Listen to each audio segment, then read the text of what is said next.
I'm happy to join my colleague also from the Senate Foreign Relations Committee, Cory Gardner from Colorado, in support of the North Korea Sanctions Enforcement Act. This is legislation that will help hold North Korea accountable for its dangerous weapons programs.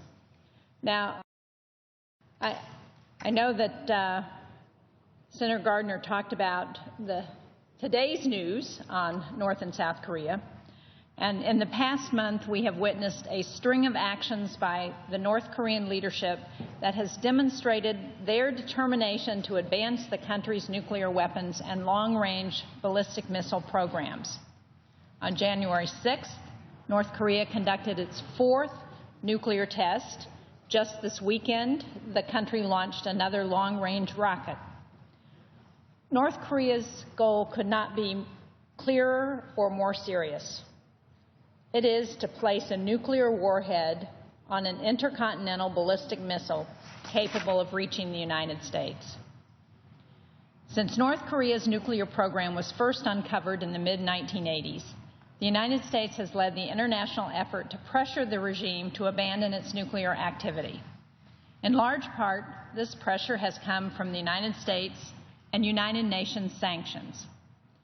Although these sanctions have effectively halted most financial transactions between North Korea and the rest of the world, the North Korean regime and its benefactors continue to obtain hard currency to advance their illicit weapons programs. One way the North Korean government finances its nuclear program is by laundering money in banks outside of North Korea, banks that, until this legislation, have not been subject to secondary U.S. sanctions. This bill will change that situation. It gives the Obama administration the ability to effectively cut off offending banks from the international financial system. When faced with this prospect, I believe prudent actors in China and other parts of the world will cast aside those in North Korea who supported its nuclear activity. I certainly hope so. Let me also mention a provision that I have added during the Foreign Relations Committee's consideration of the bill.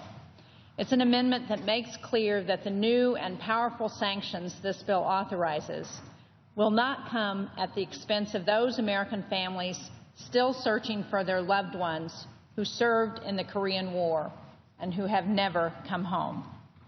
I especially want to thank a New Hampshire advocacy organization, the Coalition of Families of Korean and Cold War POW MIAs, for working with me on this important provision. The coalition, led by Portsmouth's Rick Downs, expressed concerns that the new sanctions in this legislation could inadvertently hinder efforts to find the more than 7,800 Americans still unaccounted for from the Korean War.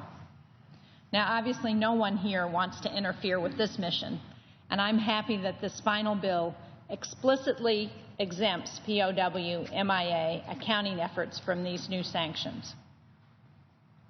Now, I want to raise one concern that I do have as we're heading into a vote on this bill, and that is the ability of the Treasury Department to identify and target those who should be subject to these new sanctions, because that is crucial to the success of this legislation and to our overall North Korea strategy. The debate we're having today provides yet another illustration of why it's so essential to confirm Adam Zubin to be Undersecretary for Terrorism and Financial Crimes at the Treasury Department. As the Undersecretary, Mr. Zubin would lead the department in identifying and disrupting financial support to a range of actors that threaten our national security, North Korea, as well as ISIS, Al-Qaeda, Hezbollah, and others. Now, not only would Mr. Zubin be responsible for directly implementing a significant portion of the legislation we're expected to pass today, but he would also lead the Treasury Department's efforts to rally international support for these sanctions. And I think this last point is critical and sometimes doesn't get a lot of attention. Enforcing sanctions requires cooperation. It requires often nudging other foreign governments and financial institutions to work within the sanctions regime, and the lack of a Senate-confirmed appointee in this position undermines the Treasury Department and our efforts to build international coalitions to target terrorism and financial crimes. I'm pleased that the Senate is poised to pass the North Korean Sanctions Enforcement Act and increase the pressure on the North Korean regime. But I think it would make sense at the same time to confirm the person, Adam Zubin, who will be responsible for enforcing those very sanctions. Wouldn't it make sense for the Senate to strengthen Treasury's hand as they work to make the sanctions as effective as possible? Now, Adam Zubin was nominated on April 16, 2015, 301 days ago, and although the Senate Banking Committee held a hearing on his nomination back in September, the committee still has not advanced that nomination to the Senate floor. No one doubts Mr. Zubin's qualifications for the position. At his nomination hearing, Chairman Shelby called him eminently qualified. Mr. Zubin has served in both Republican and Democratic administrations. He has bipartisan support in this body.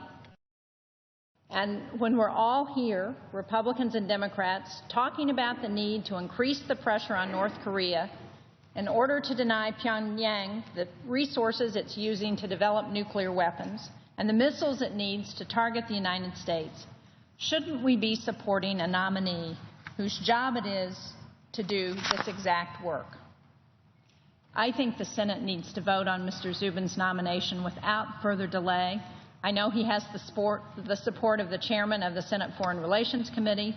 As I said, he has bipartisan support in this body, and it's very disappointing that we can't move him at the same time we're moving this bill.